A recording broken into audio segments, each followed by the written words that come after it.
आपके अपने चहेते channel teachers academy के संस्थान पर। मैं हूं सुचित सिंह। जैसा कि आप जानते हैं, सुबह होते ही शिक्षक संबंधी प्रमुख खबरें आपके लिए मैं पर डे लेके आता हूं। तो आज ऐसी क्या खबर है जो आपके लिए इंपॉर्टेंट है, कुछ खबरें बहुत आपके लिए विशेष हैं। तो सबसे पहले आप जुड़ जाइए।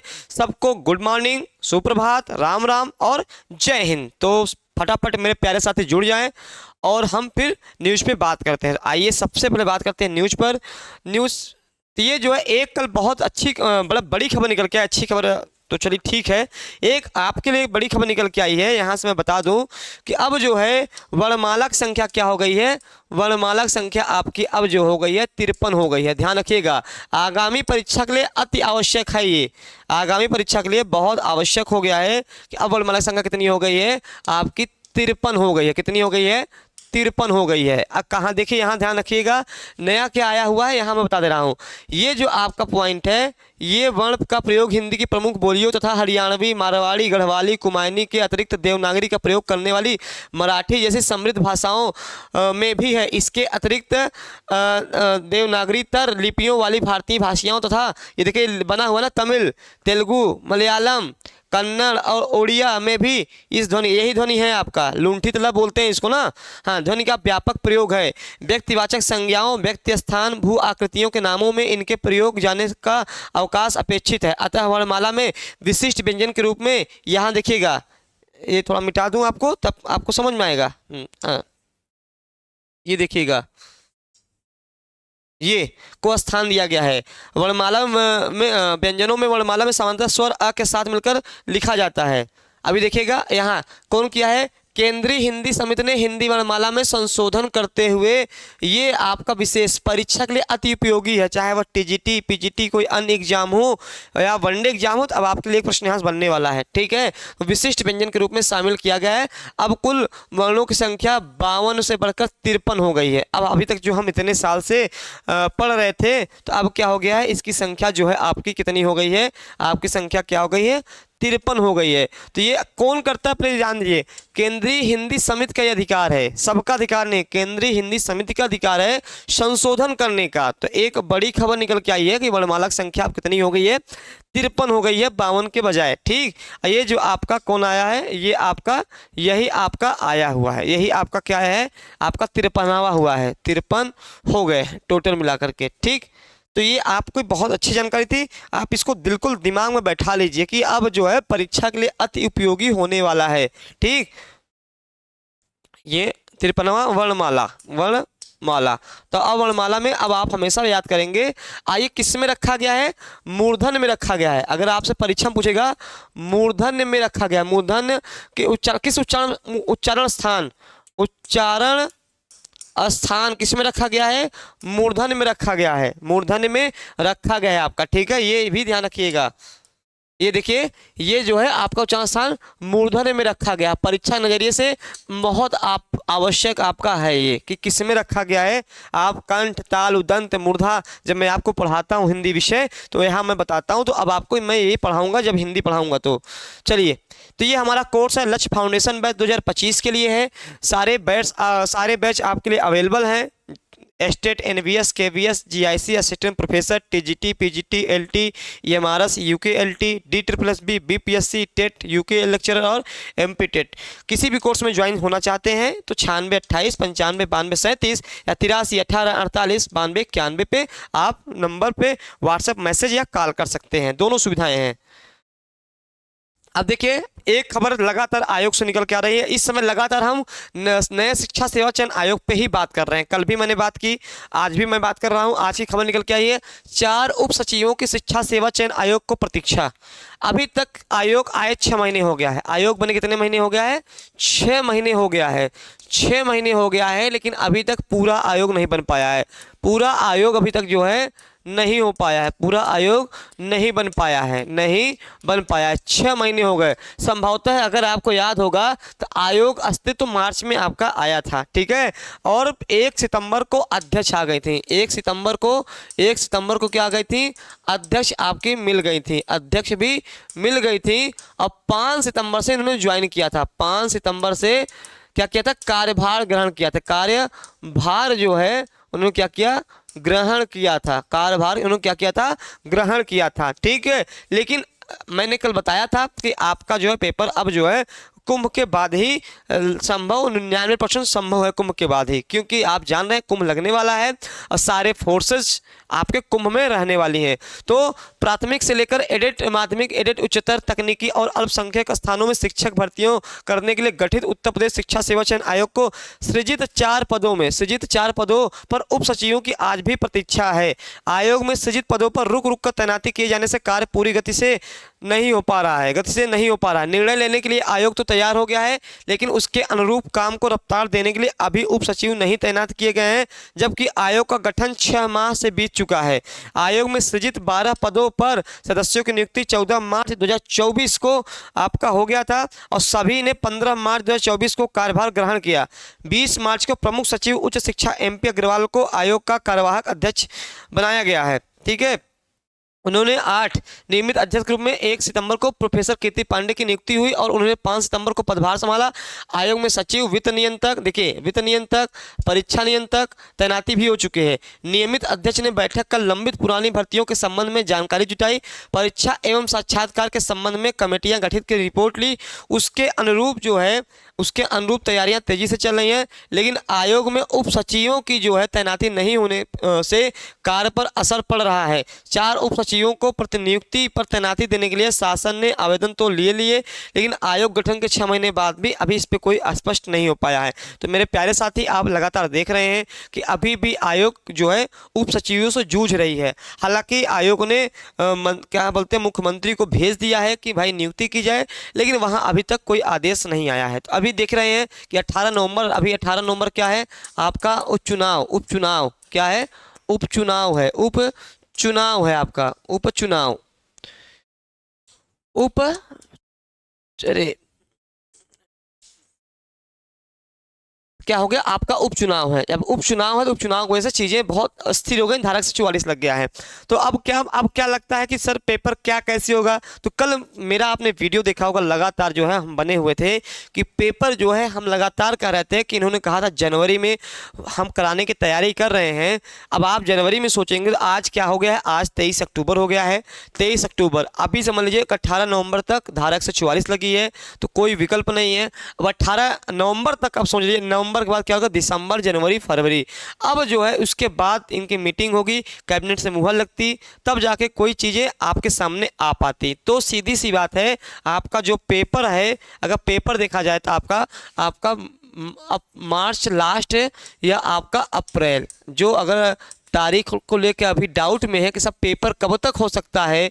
मैंने कल भी बताया था ये बात कि पेपर जो है आपका मार्च लास्ट में या अप्रैल में संभावित है, जिसका मैंने कारण भी दिया था। एक तो आपका महाकुंभ लग रहा है प्रयागराज में, उसके बाद जो है आपकी बोर्ड की परीक्षाएं चालू हो जाएंगी। बोर्ड की परीक्षाएं जान ही रहे हैं, विश्व की सबसे बड़ी बोर्ड परीक्षा है, बहुत ज़्यादा बच्चे रहते हैं। तीसरी सबसे बड़ा कारण है सेंटर, तीसरा सबसे बड़ा क्या है, सेंटर का न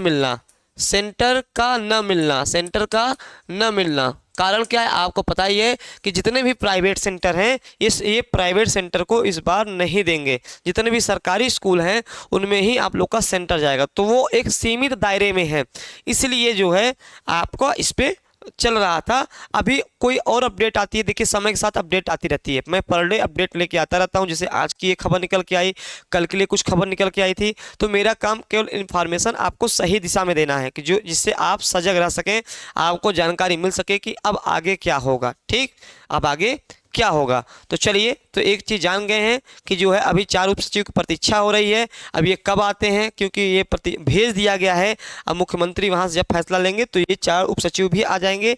इनकी वजह से भी काम को में लेट लतीफ़ी हो रही है। ठीक, तो चलिए, अभी फिलहाल में मार्च अप्रैल में आपका पेपर प्रस्तावित है TGT PGT का। और भी कोई ऐसी इन्फॉर्मेशन आपको TGT PGT को लेकर आती है तो हम तो अपडेट आपके साथ रहते हैं। तो आप यही मान के चलिए, मार्च अप्रैल माध्यमिक शिक्षक 2 सितंबर से पूरे प्रदेश में शुरू करेंगे जेल भरो आंदोलन। अब यह मामला कहाँ से उठा है, 19 सूत्री मांगों के समर्थन में शिक्षक संघ का निदेशालय पर चेतावनी धरना, पुरानी पेंशन और तदर्थ शिक्षकों की बहाली पर जल्द निर्णय लेने की मांग की गई है। शिक्षकों पर अत्याचार व कार्यालयों में भ्रष्टाचार बंद करने की मांग की गई है। ठीक, मांग की गई है। अब देखिए खबर पढ़ लेते हैं। उत्तर प्रदेश माध्यमिक शिक्षा संघ चंदेल गुट ने 29 सूत्री मांगों को लेकर माध्यमिक शिक्षा निदेशालय पर चेतावनी धरना प्रदर्शन किया। नाराज शिक्षकों ने पुरानी पेंशन बहाली, तदर्थ शिक्षकों की बहाली धारा 18 को नई शिक्षा में जोड़ने के लिए उठाई गई है। तो यहाँ मैं बता दूं धारा 18 क्या है। पुरानी पेंशन ठीक है, धारा 18 क्या है मैं इसको भी आपको समझा दे रहा हूँ। हालांकि मैंने इसको बताया था आपको एक बार। पुरानी पेंशन बहाली के लिए एकजुट हो कर्मचारी व शिक्षक। तो पुराने पेंशन पे भी लगातार धरना दिया जा रहा है। धारा 18 क्या है मैं आपको समझा दूं। धारा 18 वह है, पहले जब नया पुराना आयोग था तो जैसे कि आप जानते हैं मैनेजर, आपको पता है कि मैनेजर एक कॉलेज का मेन प्रबंधक होता है। आपको पता है कि जो आपका गवर्नमेंट मतलब क्या बोलते हैं, आपका माध्यमिक शिक्षा मतलब शिक्षा चयन बोर्ड है। आपको पता है यूपी में दो प्रकार के स्कूल चलते हैं, एक एडेड चलते हैं, एक राजकीय चलते हैं। एडेड में क्या होता है, जो होता है वहाँ पे प्रबंधक, क्या बोलते हैं, प्रबंधक जो है वहाँ पे मुख्य होता है। क्या होता है, प्रबंधक क्या होता है, मुख्य होता है। अगर प्रबंधक को शिक्षक से कोई शिकायत होती थी, शिक्षक से कोई शिकायत होती थी शिक्षक से, तो वह सीधे शिक्षक पे कार्रवाई नहीं कर सकता था। इसके लिए उसको डीआईएसओ जाना पड़ता था। वहाँ पे डीआईएसओ जो है वह चेक करता था कि मामला क्या है और वह फैसला सुनाता था। यह किसके अंदर था, धारा 18 के अंतर्गत था। लेकिन अब नए शिक्षा सेवा चयन आयोग जो बना है उसमें कहीं भी धारा 18 का जिक्र नहीं है। क्या है, जिक्र नहीं है, धारा 18 का जिक्र नहीं है। इसका मतलब क्या हो गया, अब प्रबंधक जो है सीधे शिक्षक पे कार्रवाई कर सकता है।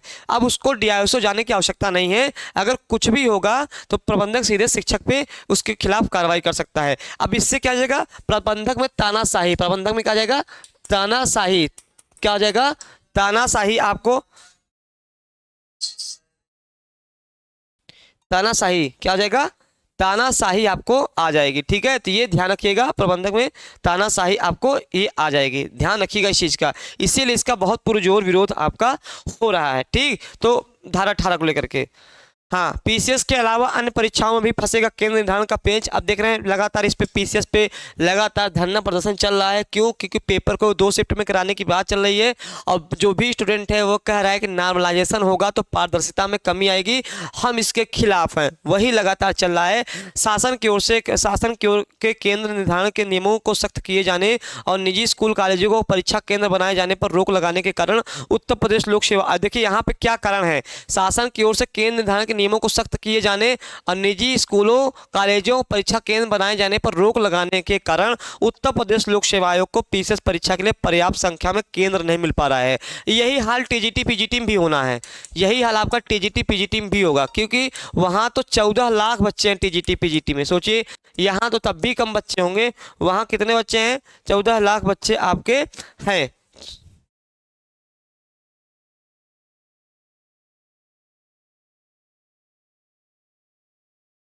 सेकेंड,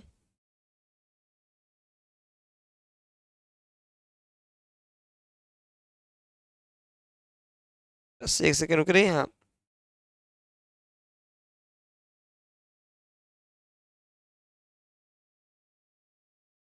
ठीक। तो ये जो है आपका ये चीजें हैं। ठीक है, तो यहाँ पर देखिए आपको यहाँ पे ना ये इस पे मत जाइए लोग पीसीएस पे, मैं यहाँ पे एलटी और जीआईसी की बात कर रहा हूँ, एलटी और जीआईसी के पद पे बात कर रहा हूँ, क्योंकि लोक सेवा आयोग के अंतर्गत ये भी आता है। लोक सेवा आयोग के अंतर्गत आपका एलटी और जीआईसी भी आता है। तो ये पीसीएस पे जो भी प्रभाव पड़ेगा वह आपका लोक सेवा आयोग पर भी पड़ने वाला है। यह समस्या यहीं खत्म नहीं होने वाली है, भविष्य में दूसरी परीक्षाओं के आयोजन में भी केंद्र निर्धारण का पेच फंसेगा। देखिए मैंने क्या कहा, भविष्य में दूसरी परीक्षाओं के आयोजनों में भी केंद्र निर्धारण पे पेच फंसेगा। पीसीएस प्रारंभिक परीक्षा 2024 के लिए 5,76,154 अभ्यर्थियों ने आवेदन किए हैं। पूर्व की परीक्षाओं में इससे भी अधिक संख्या में अभ्यर्थियों ने आवेदन किए थे और आयोग ने एक ही दिन में परीक्षा भी करा ली थी। इसके पहले जो पेपर हुआ था उसमें इससे अधिक बच्चे थे, ठीक है, लेकिन परीक्षा एक दिन में हो गई थी। अब यहाँ पे आप ठीक है देख लीजिए, मेन जो हम आ रहे हैं, मेन जो हमें आना था जिसके लिए हम आपके बता रहे थे, ये एलटी ग्रेड शिक्षक भर्ती एवं राजकीय इंटर कॉलेजों में भी प्रवक्ता भर्ती और अन्य महत्वपूर्ण भर्तियों के लिए आवेदन करने वाले अभ्यर्थियों की संख्या अमूमन 5 लाख से अधिक है। ठीक है, जिसके लिए हम आपसे बात कर रहे थे कि जो पीसीएस के अलावा अन्य परीक्षाओं मतलब आपका एलटी और जीआईसी आपका ये हो जाएगा। और एक और है परीक्षा जिसको बोलते हैं क्या बोलते हैं, RO भी आपका इसी वजह से लटका हुआ है। इससे पूर्व 2018 में आपकी LT हुई थी, आपका ये LT का पूरा डाटा है, ठीक है। LT ग्रेड भर्ती शिक्षक और 4 साल के प्रवक्ता GIC की भर्ती का इंतजार है। तो आप देख रहे हैं लगातार LT का वैकेंसी फंसी हुई है और GIC प्रवक्ता का भी नहीं आ रहा है। तो इसके कारण से हो सकता है कि LT और GIC में और विलंब आपका हो जाए, ठीक। PCS और ARO के साथ दूसरी परीक्षाएं भी बनी चुनौती, वही सेम आपका है जो मैंने अभी आपको बताया, केंद्र निर्धारणकरण।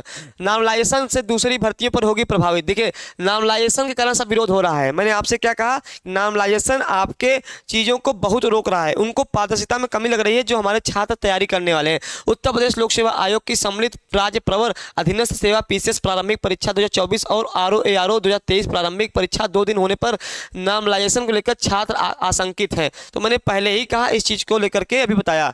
स्नातक के साथ अनिवार्य होगी अप्रेंटिस, ठीक है, अप्रेंटिस, हाँ अप्रेंटिसशिप।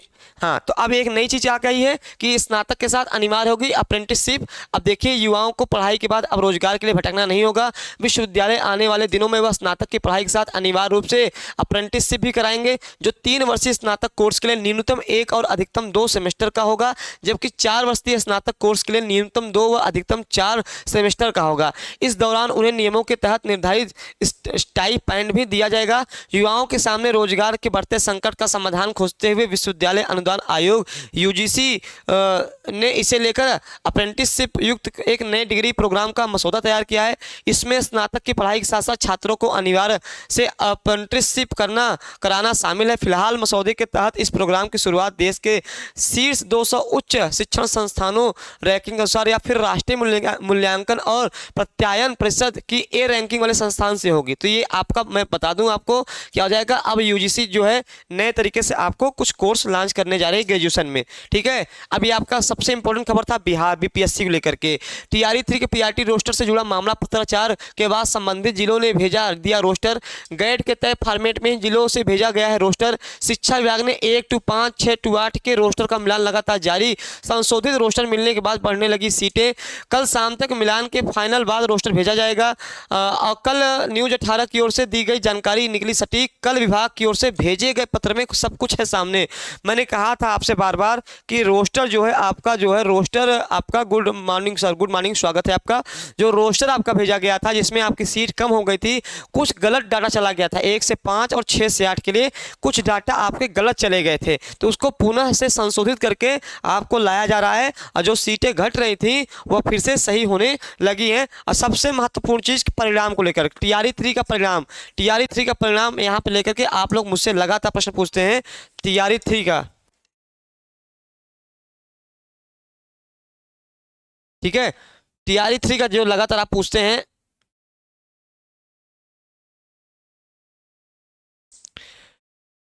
TRE-3 का रिजल्ट, TRE-3 का आपका रिजल्ट, TRE-3 का रिजल्ट जो है 15 नवंबर के आसपास आए। 15 नवंबर के पहले नहीं आएगा, 15 नवंबर के पहले आपका TRE-3 का रिजल्ट नहीं आएगा। जो 31 अक्टूबर तक कयास लगाए जा रहे थे, अब वह 15 अक्टूबर तक ही आपका आएगा। सेट अपडेट जानकारी आपके साथ 24 अक्टूबर को आपको मिलेगा, ठीक है। और BPSC HM और हेड टीचर रिजल्ट अपडेट। सामान्य प्रशासन से आयोग को मिला फाइनल रोस्टर और HM मतलब हेड मास्टर की स्वीकृति। रिक्तियों से सीटें नहीं हुई वृद्धि कम। हेड मास्टर कुल 6061 रिक्तियों आयोग को प्राप्त हैं। हेड टीचर और हेड मास्टर का अब एक साथ रिजल्ट होगा जारी। 29 अक्टूबर तक दोनों का एक एक साथ रिजल्ट जारी होगा। हेड टीचर में मर्जर और डिमर्जर की वजह से सीटें हुई कम। हाँ, हेड टीचर की कुल रिक्तियाँ 40,247 थी, लेकिन घटकर 37,943 हुई। आयोग में अब तक परिणाम को लेकर तेजी से चल रही तैयारी। दीपावली से पहले शिक्षक देख सकेंगे परिणाम, ठीक है। तो आपका ये महत्वपूर्ण खबर थी ये आपका जो मैंने बता दिया। तो यहाँ पे TRE-3 का जो है, क्योंकि TRE-3 से जो है आपका TRE-4 ही लिंक है। जब तक TRE-3 का रिजल्ट नहीं आएगा, TRE-4 की कितनी सीटें हैं और क्या कैसे हैं, अभी मैं उस पर अलग से वीडियो बनाने वाला हूँ TRE-3 को लेके स्पेशल, ठीक है। कुछ ऐसी सूचनाएं मिली हैं वो आपको देखना बहुत ज़रूरी है। अगर आप TRE-4 की तैयारी करने जा रहे हैं तो वह क्लास मेरी 10 बजे है। अभी आपकी 10 बजे क्लास हो जाएगी, वो वाली बहुत इंपॉर्टेंट है आपके लिए, क्योंकि TRE-4 में डोमिसाइल लागू होगा कि नहीं लागू होगा, क्या सरकार ने फैसला किया है, आयोग ने क्या फैसला किया है, इस पर हम चर्चा करेंगे। ठीक, तो चलिए, आपका ये मुख्य समाचार था। और ये जो है हमारा क्या बोलते हैं व्हाट्सएप चैनल है। आपको अगर आप किसी टीचर से जुड़ना चाहते हैं, जो भी विषय से तैयारी कर रहे हैं, जैसे हिंदी से तैयारी कर रहे हैं, अमृतसर से आप जुड़ना चाहते हैं, उनसे बात करना चाहते हैं, सिलेबस संबंधी, एग्जाम संबंधी कुछ भी बातें करना चाहते हैं, तो आप इसको स्कैन कर लीजिए, जिसमें आपको डेली क्लासेस नोट्स पे बात हो जाएगी, वैकेंसी अपडेट और न्यूज़ पे बात हो जाएगी, इंपॉर्टेंट क्वेश्चन फॉर एग्जाम पे बात हो जाएगी, और सिलेबस डिस्कशन पे आपकी बात हो जाएगी। और देखेंगे ऐसे ही हर एक टीचर का देखेंगे, अगर हर एक टीचर का देखेंगे तो देखिए, ये मैथ से तैयारी कर रहे हैं तो बीएम सर का है, आपको स्कैन करना है, सीधे जुड़ जाएंगे और सारी बातें सर से एग्जाम संबंधी, परीक्षा संबंधी, सिलेबस संबंधी कर सकते हैं। बॉटनी के सुमन सर हैं, आप देख सकते हैं, और फिजिकल एजुकेशन के रोहित सर हैं, आप इनसे पूरा अपडेट स्कैन करना है, आप सीधे इनसे व्हाट्सएप पे जुड़ सकते हैं। ऐसे ही अगर आप देखेंगे तो फिजिकल एजुकेशन का फिजिक्स का मुस्तफ़ा सर का है, और देखेंगे आर्ट का पाठक सर का है, और देखेंगे हिस्ट्री का भी पाठक सर का है, और कॉमर्स का अमिताभ सर का है, और पॉलिटिकल साइंस का सत्या सर का है। हर एक टीचर का है, केमिस्ट्री का महेश सर का है, हर एक टीचर का जो है आपको दिख जाएगा, और जूलॉजी का सिन्हा सर का है। ठीक, तो इतने सारे हमारे टीचर थे। स्कैन करना है, स्कैन करके आप अपने सारी जानकारी जिस भी विषय से आप तैयारी कर रहे हैं, अगर आप अब जो अभी 10 बजे आपके लिए बहुत इंपॉर्टेंट खबर लेके आने वाला हूँ अभी 10 बजे, वो डोमिसाइल को लेकर के, क्या डोमिसाइल TRE4 में लागू होगा, प्रश्न है, क्या TRE4 में डोमिसाइल लागू होगा, लागू होगा। ठीक है, डोमिसाइल लागू होगा, क्योंकि ये खबर कहीं ना कहीं से लागू हुई है, तभी यह खबर निकल के आ रही है, डोमिसाइल लागू होगा। तो यह खबर अगर आपको जानना है तो अभी यह क्लास मेरी 10 बजे चलेगी। 10 बजे आपको जुड़ जाना है, जो भी TRE4 की तैयारी करना चाह रहे हैं, TRE4 की तैयारी करना चाह रहे हैं, और स्टेट का रिजल्ट कब आएगा, और TRE4 में कितनी सीटें आएंगी, सब पे हम बात करने वाले हैं 10 बजे। ठीक है, तो आप लोग 10 बजे आइएगा जो TRE4 की तैयारी कर रहे हैं। बाकी कोई और भी अपडेट आती है तो हम आपके लिए लेके आएंगे। तब तक इतना ही कहूँगा, स्वस्थ रहिए, मस्त रहिए, एग्जाम चाहे जब हो, लेकिन पढ़ाई आपकी कभी रुकनी नहीं चाहिए। धन्यवाद।